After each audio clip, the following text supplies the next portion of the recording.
Guys আমি বাংলাদেশ কি জন্য আসলাম আর বাংলাদেশ এসে আমার সঙ্গে এটা হবে আমি কখনো ভাবতে পারিনি। তো চলো গাইস শুরু থেকে শুরু করা যাক, তাহলে বোঝা যাবে। তো হ্যালো গাইস, আমার এটা ব্লগ নাম্বার 14।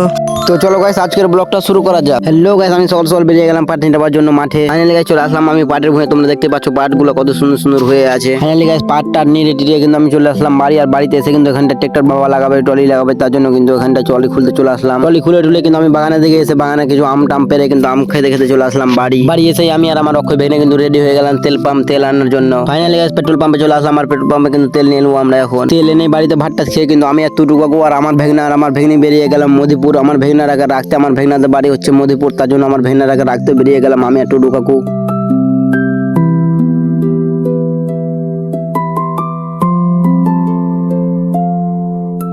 আর গাইস আমরা যাচ্ছিলাম আর যেতে যেতে কিন্তু একটা প্যাসেঞ্জার উঠিয়ে নিয়েছিলাম, তার জন্য প্যাসেঞ্জারটার কাছ থেকে আমরা পয়সা নিয়ে নিলাম। আর গাইস যেদিক দিয়ে আমরা দিদিদের বাড়ি যাই সেদিক দিয়ে কিন্তু মাহমুদের বাড়ি আছে, তার জন্য কিন্তু মাহমুদের বাড়িতে এখানে আমরা বসে জল টল সবকিছু খেয়ে নিলাম আর সবকিছু দিয়ে দিলাম। মাহমুদের বাড়ি থেকে বেরিয়ে আবার চলে গেলাম আমরা দিদিদের বাড়ি। ফাইনালি গাইস আমরা দিদিদের বাড়ি চলে আসলাম। আর দিদিদের বাড়ি এসে কিন্তু আমরা বাগানের দিকে চলে গেলাম। আর এখানটায় টুটু কাকু দেখো, টুটু কাকু আমার ছোট ব্যান্ড গুলো নিয়ে নিয়েছে আর ক্রিকেট খেলার মতন কেমন করছে দেখো। হ্যালো গাইস, আমরা এখন চলে এসেছি বাংলাদেশ। আর এই যে দেখো আমরা এখন ইন্ডিয়ার মাটিতে দাঁড়িয়ে আছি। আর ওই পাশেই দেখতে পাচ্ছ বর্ডার, এগুলো হচ্ছে বাংলাদেশ।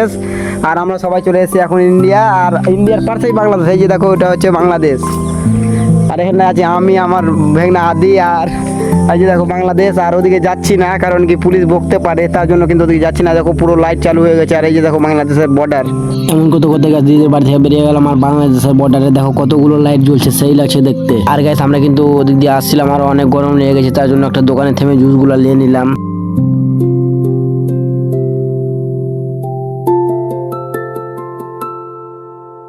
আর জুস খেতে কিন্তু আমরা মদিপুর থেকে সাবাজপুর চলে আসলাম। এই যে দেখো সাবাজপুরে কত ভিড় লেগে গেছে, সেই লেভেলের টোটোর ভিড় লেগে গিয়েছে।